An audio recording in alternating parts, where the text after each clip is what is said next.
We might make it down this river to the capital without any more trouble. You look at Ivor, surprised by his optimism. And I might sprout wings and start flying. Would that make up for your missing arm? Hey, I get to make jokes about the arm, not you.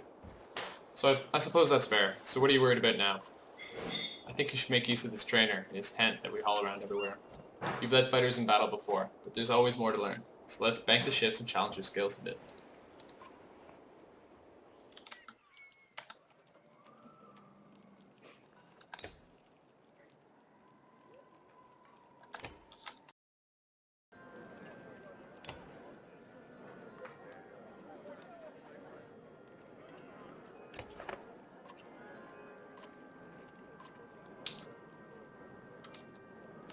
So let's give that a shot again.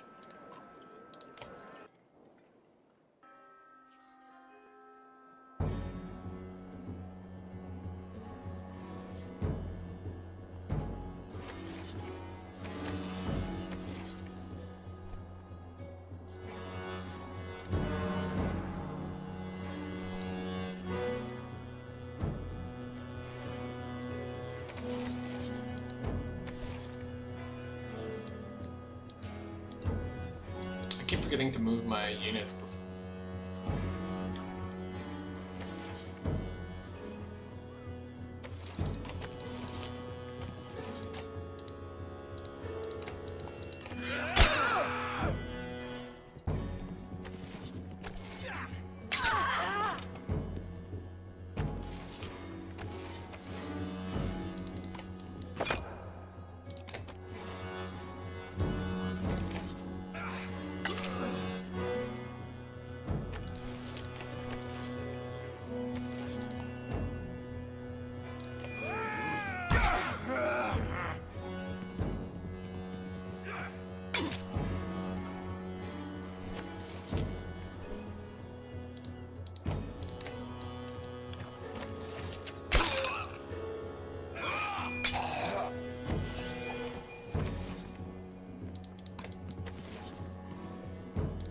So we're just sacrificing these guys to keep them in formation. No.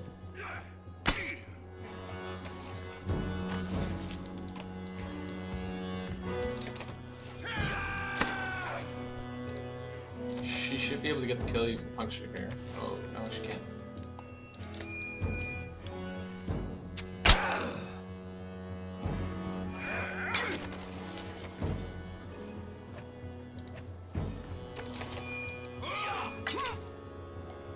Alright.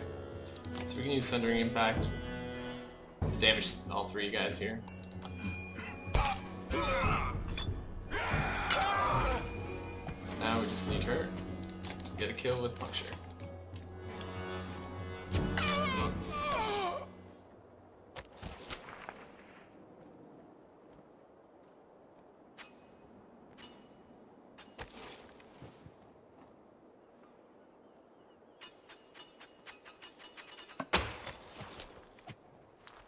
So they give you more incentive to use the training tent in this game. It doesn't just sit there for practice. Now, if you accomplish missions, you get extra renown.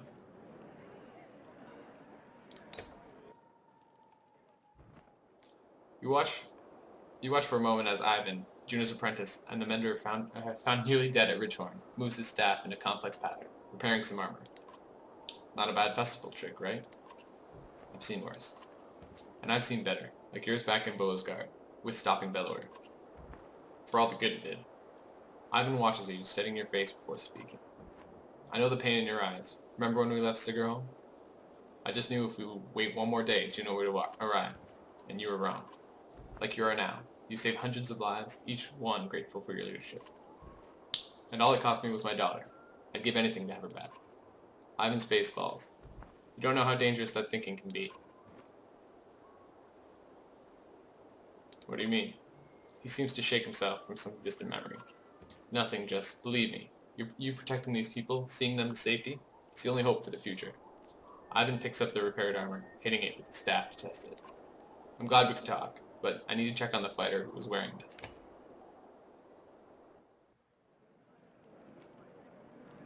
Alright, so let's take a look at how bad our injuries are. 6 days on Mogor Gunolf. Aselei was injured. So in the old one, you could just keep going, and their injury, the days that would go by, when the days went by, it would heal their injuries. But I'm not sure if it works the same in this one, or you actually have to rest. So we'll see. We'll see how that goes. Let's see if we have any more objectives to complete here. Knowing not to hurt yourself, children can do that, Sven says. Show me you can actively mark prey.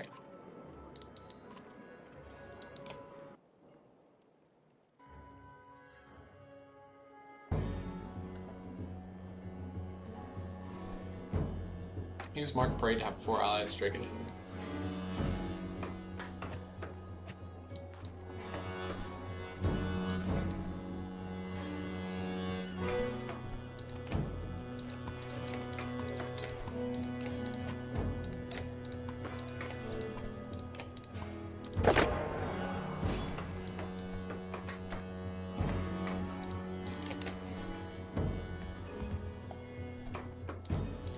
We're just gonna let them come to us.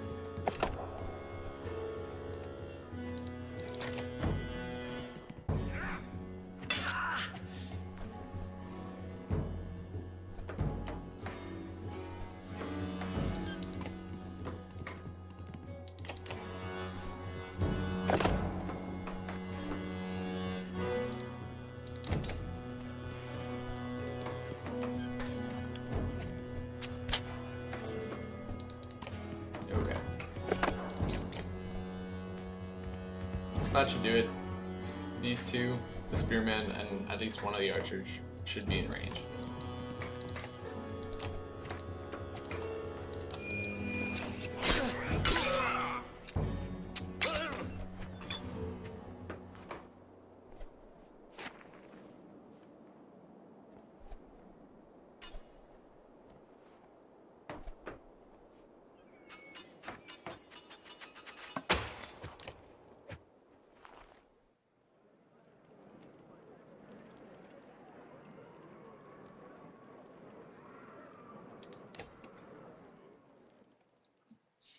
So let's give Nid some level ups here. We got 2 in the last battle. So max out her strength, so she can do more damage. She's probably gonna need some more armor. And we'll give her exertion as well. And at level 5, if we wanted to, we could give her +3 strength, so that she could really do some damage from the back row. Or a bunch of extra crit would be good too.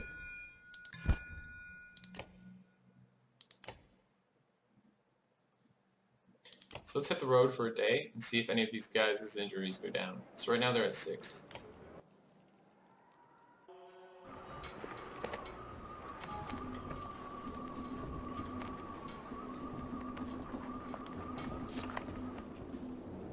You look at all the food freshly placed in the supply carts. What's this all about? You ask Godly. The clansmen are trying to help as much as possible now, she says. Whenever they can, they'll forage for nuts and berries, or fish and hunt. She hands you a piece of fruit. They may not know how to fight, but they can keep us alive by keeping us fed.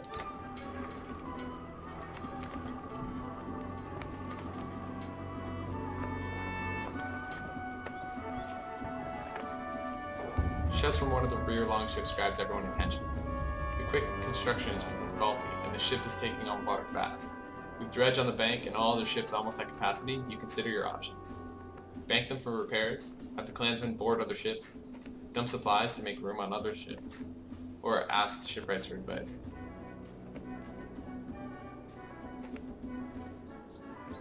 We have 26 days worth of supplies.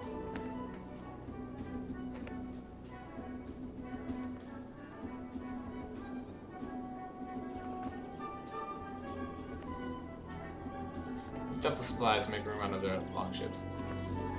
Clansmen look worried, and some complain when you call for tossing supplies overboard, but one of the supply ships is soon empty. Everyone from the sinking ship makes it safely aboard. So we lost 20 supplies. We had just gained 15 from the foragers, so not too great.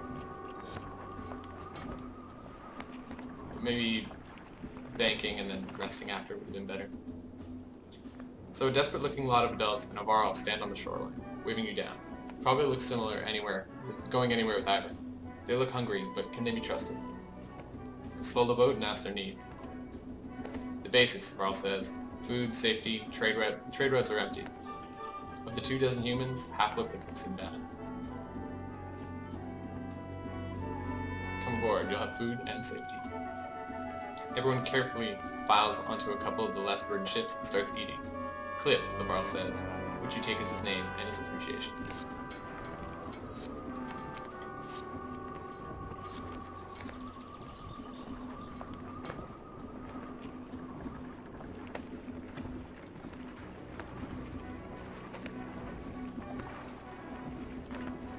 The crowd begins to cheer from one of the long ships as a man struggles with his fishing net.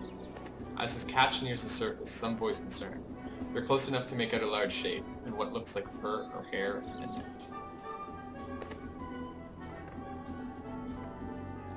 Fire an arrow into the mass.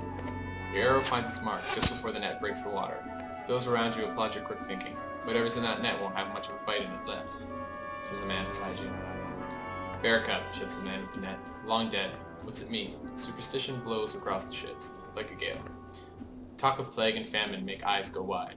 You notice Bulwark at the bow of his ship, staring at the cub, brooding more than usual.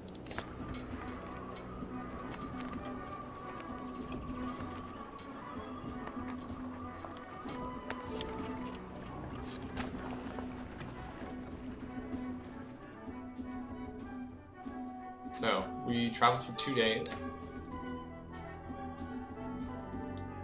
And they're still injured for 6. Interesting.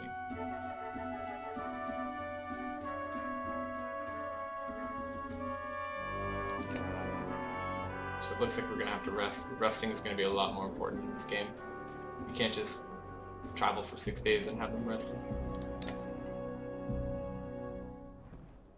The two Varl look deep in conversation, but Albert catches your eye and waves you over. So they've all armed themselves and are running from something. But what? Hakon's becoming a dread scholar, trying to understand the motivations of our enemy. It's just strange that we've never seen their women fight until recently.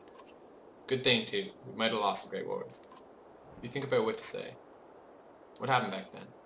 A great deal of killing on both sides. Imagine waking up to dredge attacks every night. Back then, the sun actually set. You'd wake up to a sound and see nothing but glowing eyes around you. Ingvar probably told you. We never got close to pushing them back to the depths they call home. Ivor actually has never said much about the past. Oh? Ivor says nothing, just holds Hakon's stare. Well, he's probably got more stories than you could hear in your short lifetime. Juno says there's darkness coming. But what Valkas say and mean aren't always the same. They speak in riddles and prophecy. Still, it might explain why the dredge are everywhere. Someone kicked an anthill. Maybe whatever's coming hit them first. Or maybe it's just a new tactic for a new war. If they've learned to crack the ground and call a giant serpent, then we're all dead. And just don't know it yet. Has anyone ever talked to Dredge? Both Varl look at each other. There are rumors that some have tried and been killed in the process.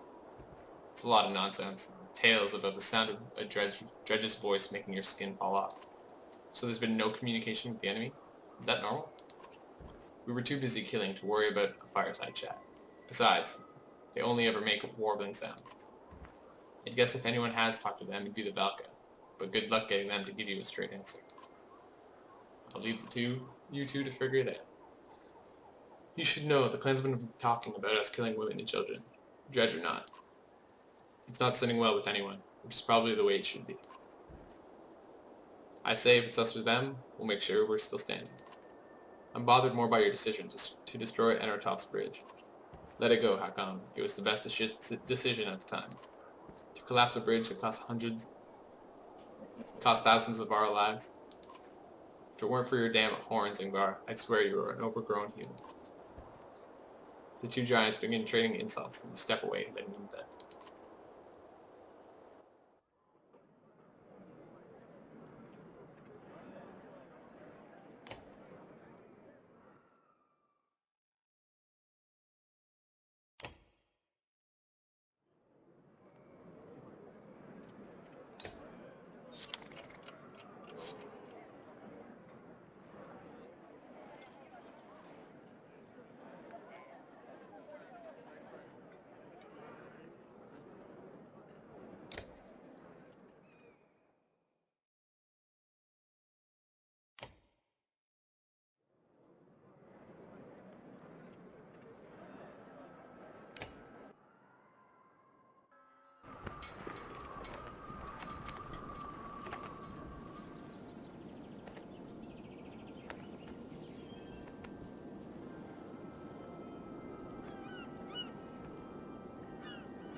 Smoke from a village catches everyone's attention, and the log chips begin to slow. I doubt these scraps of wood we're floating on can hold any more, Ivor says. You feel the governor's gaze on you, and he slowly shakes his head.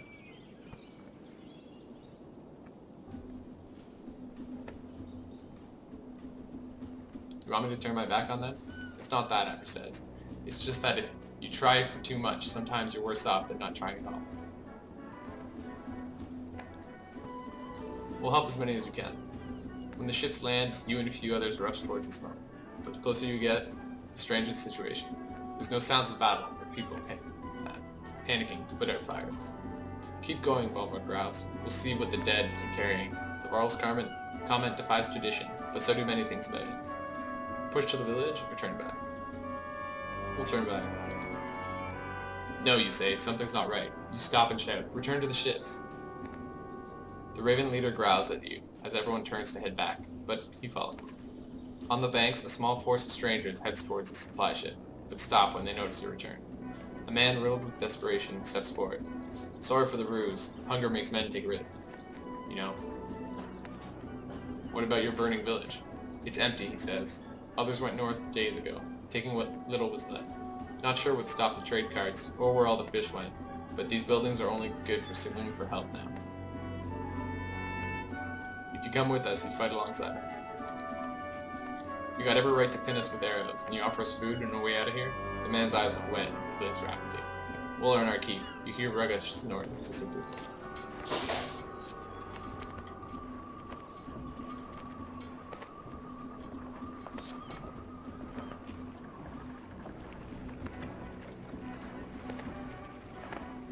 A large clump of hazelnut trees looks like a good place for clansmen to stretch their legs and gather supplies. Once on land, the children laugh while kicking around leather-wrapped balls of rags. You notice a Varl on the edge of a clearing, silently staring into the woods. He's watching a lone dredge grunt stalk a squirrel. Might be 100 of them in the woods. The Varl's whisper is still loud enough to scare the squirrel and alert the grunt. It looks at you and the Varl before slowly backing it. Let's track it. The grunt runs away. You silently follow, but stop when you discover a clearing with a few small animal bones laying about. Meager meals for one. Near the bones stands a tiny statue of a dragon, and terror curses down your spine. You want to get away from it. You can try to take it, or leave it. We'll fight our fears and take the statue. Each step towards the statue adds to your doubt, until your hands wrap around it. You realize you've been holding your breath, and sigh with relief. Back on the ship, the clansmen discuss your whole experience along with all the nuts they collected. Smiles appear on most faces.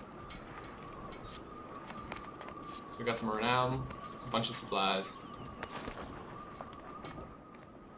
How injured are we?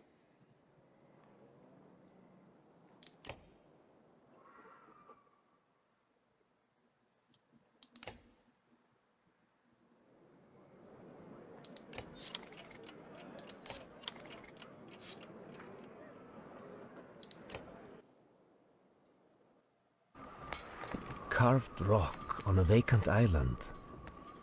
Aselei's Godstone almost looks lonely.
Clansmen and Varl are admiring the Godstone when you notice some are missing. It's Balbark and his ravens, Leo says. They looked rather upset by my music than all the singing. He shrugs. If they'd rather hang out around that large cart instead of joining us, I won't take it personally. But come closer. Let me introduce you to Aselei, the gods of streaming water. She's the curves of every river, a guide for those of us who are traveling unfamiliar lands. The skald runs a finger over small etchings in the stone, inscriptions from all those who are lost, who found a way back home with her help. Listen to more of his tale, search around, or pay your respects. It's listen to more. Some say her stone shows the struggling of leaving the familiar to see what's over the next hill. Alero looks at the ropes tied around parts of her and smiles. Before the gods died, her stone supposedly stood tall and moved a few steps each year, so people are always trying to make sure she stays put. Alero looks at you, grinning. Have you the strength to hold her, or a gift with which to entice her? Pull on one of the stronger ropes. You wrap your hands around one of the larger ropes and begin to pull. It feels as pointless as expected, and Aselei's Godstone does not budge. Suddenly, you are joined by Hakon and Ivar, who lend their great strength. Others quickly join until the rope snaps and everyone sprawls into a lapping heap. You return to where the clansmen have set up camp and see someone. A woman in torn robes slip from your tent. She blends in with the other families, and after making sure nothing is amiss, you let it go.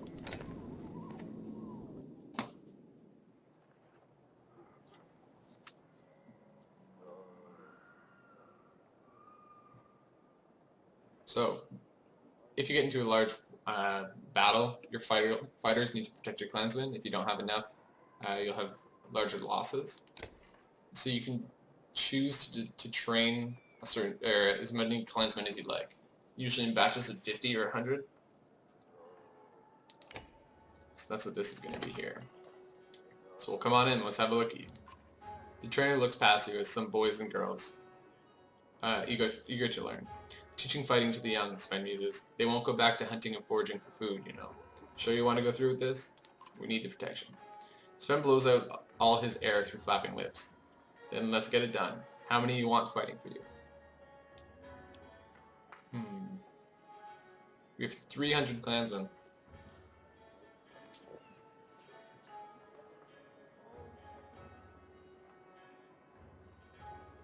Let's go big. 200. That many will take some time. Do you have enough supplies for 3 days of training? Let's do it. Consider it done. Sven bristles through his missing teeth. So that should also have healed most of our guys.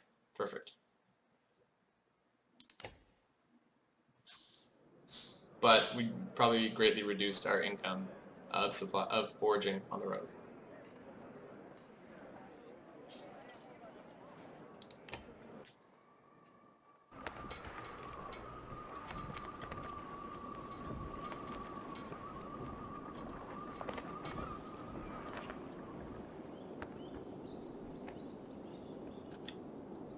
Time on the cramped longships is proving too much for the children. They're climbing ropes, interrupting rowers, and constantly leaning over the sides to touch the water. Some Varl and clansmen look annoyed. Remind everyone this will soon be over. Say nothing. Make family-specific ships, or keep your kids by your side. Scold them. So let's remind everyone that this will soon be over. We're all making sacrifices, you say it loud enough for everyone to hear, but it won't be forever. You hear some grumbling, but the members of the caravan mostly nod their agreement.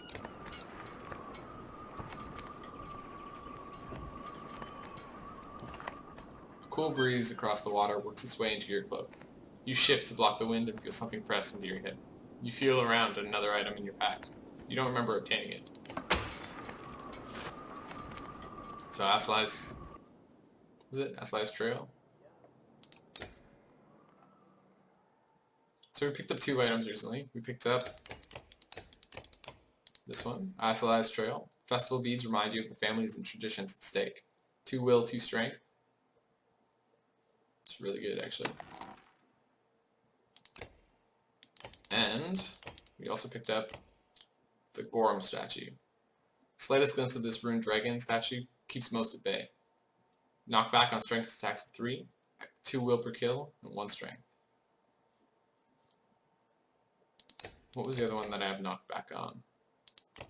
Knockback and 1 strength. Knockback, 1 strength, 2 will per kill.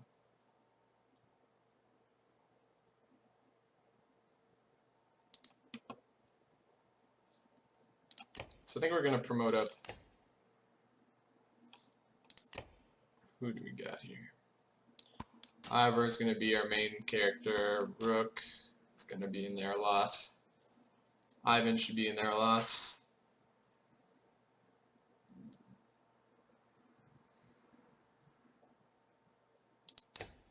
We'll try to get Aleo some kills so we can actually use him in battle.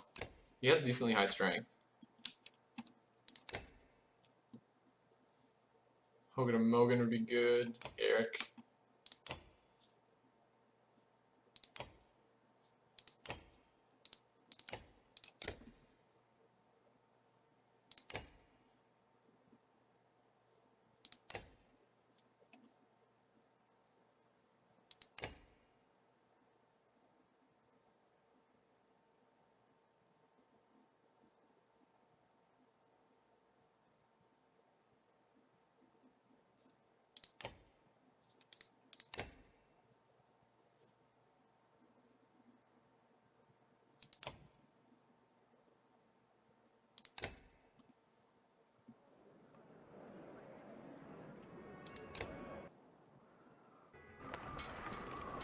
Actually, before we do that, I believe the way training works in this one, if you get kills in the training camp, it counts towards your kill total so that you can level people up, but it doesn't give you renown.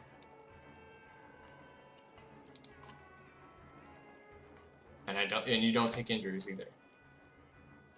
So let's do one quick fight and get our main guys some extra levels here. Try to get one on Aleo as well.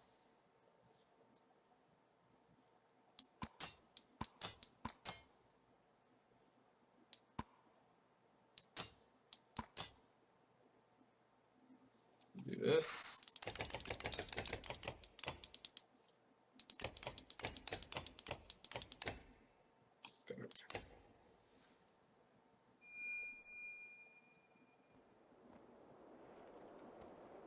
Holy crap, that's a lot of enemies.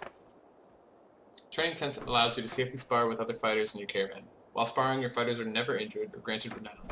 However, defeating opponents will increase your kill count to help you promote heroes. Safe place to train and test strategies. That is a lot of enemy units. Alright.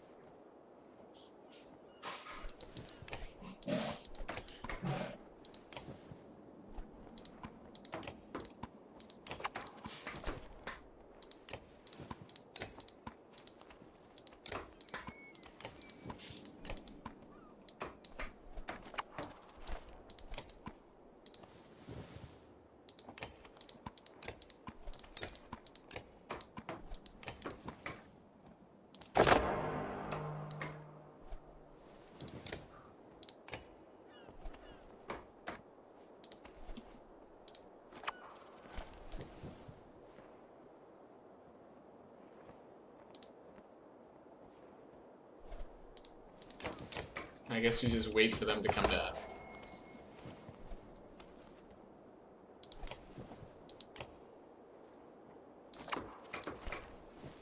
Do some damage with Ivor. I'm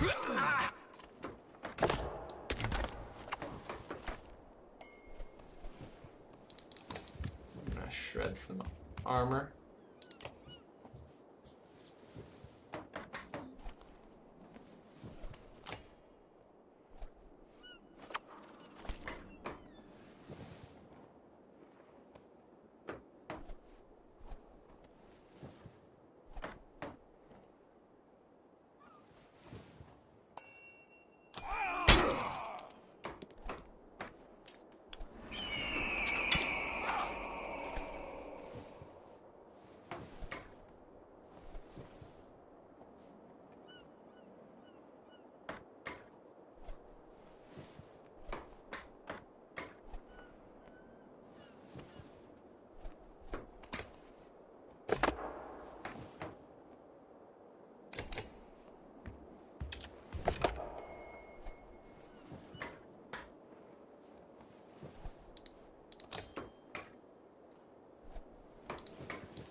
Holy crap. huge chunk of damage.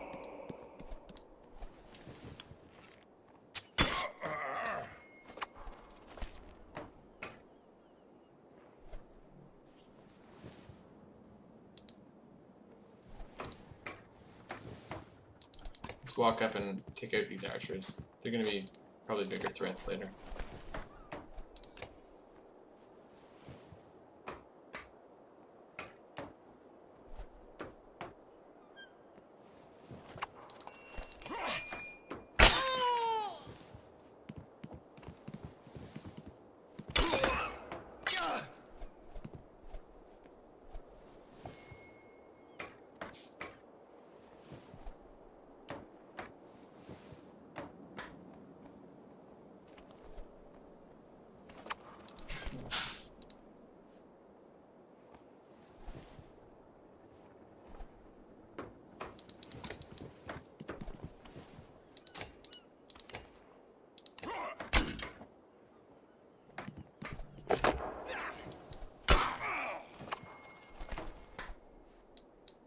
So we didn't take Ivan, which would have been probably nice in order to repair some armor here.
Let's mark this guy.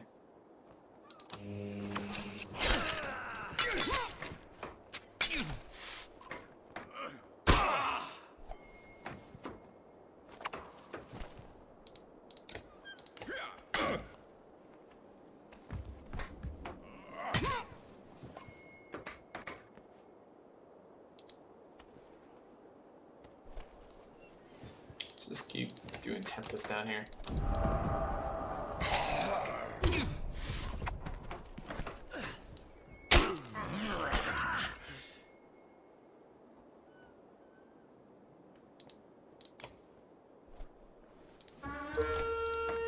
Pain.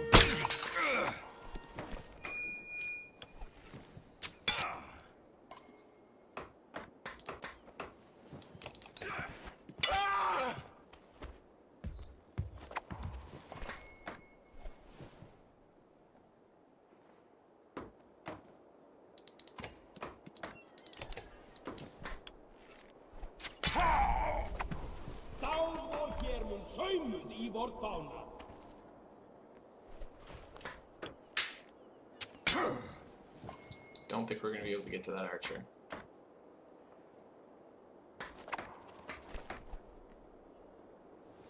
Not without putting ourselves in a really bad position.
Orc is getting mangled.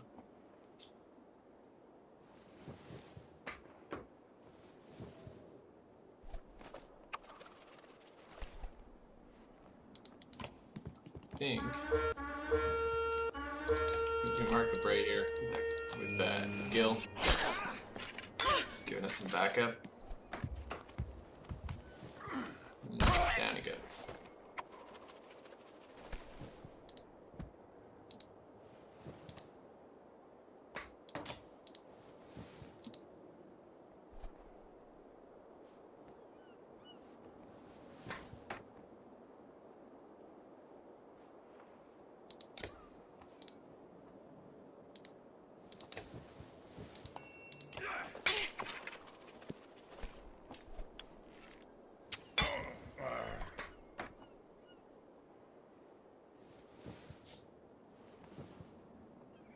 Let's go up here. Maybe we can outrun this guy.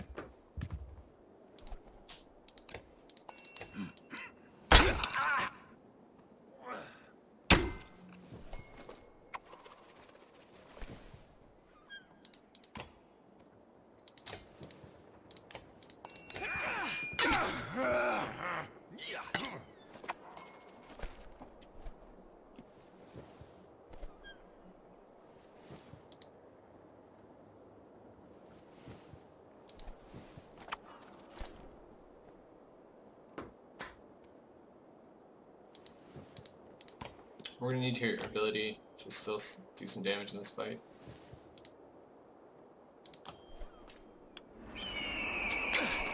We've got 2 units that are really strong right now, so if you want to take them down, we'll have to go after those.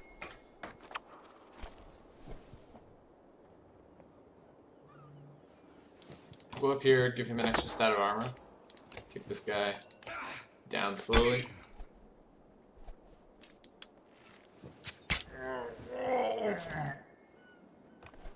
Down he goes. Shit.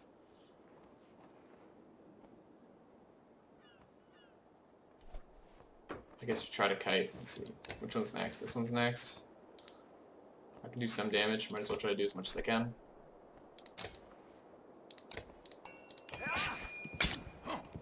Now I can only do 1 or 2 to me. Let's bring her over. She's got to start kiting. So we're going to use this guy's size against him. We're going to move all of our enemies around, or all of our allies around to the other side. These guys will have to come a long way to get us.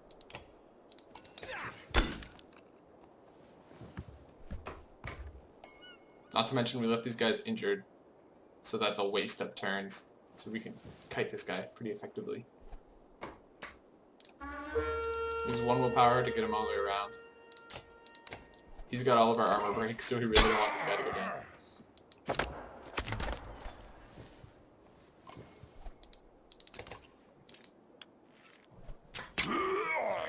So now we have 2 options. We can try to clear all these guys and go into pillage mode, and then have 3 against 1. Or we can just go straight for this guy right now. Well, these guys are wasting their turns doing armor break on us. He is pretty slow. So let's try taking out these guys first.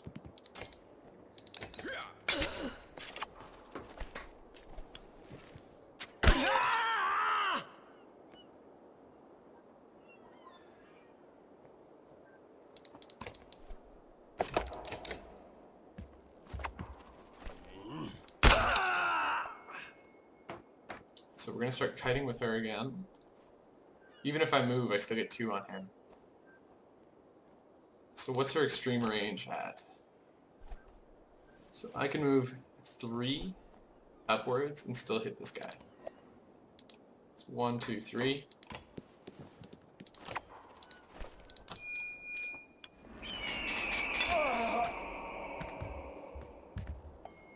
So this guy's going to slowly come at us. It's going to be too late once he gets here.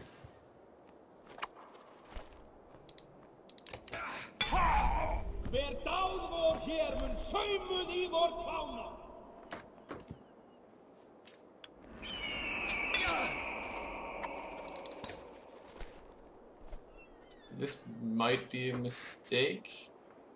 if he can get all the way in and do a bunch of damage to our guy, but I don't think he can kill him, so it should be fine.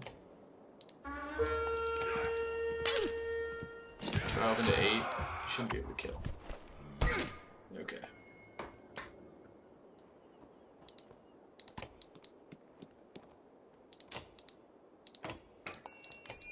Use all the exertion we can. Break down this guy's armor.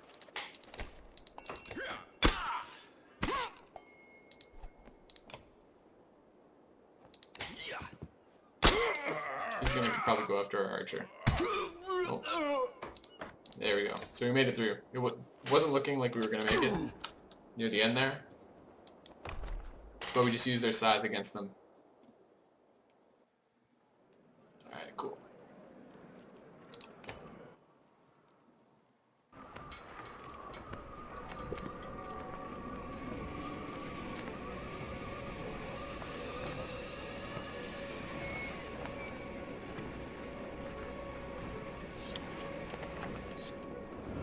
The sheer cliffs and boulder-strewn waters of the southern bank dictate the longship's course.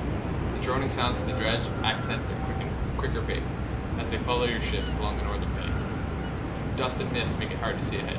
A hissing rumbling noise grows all around. Waterfall, shouts the sharp-eyed mid from the bow of her longship. Oars instantly reverse and you nearly lose your balance.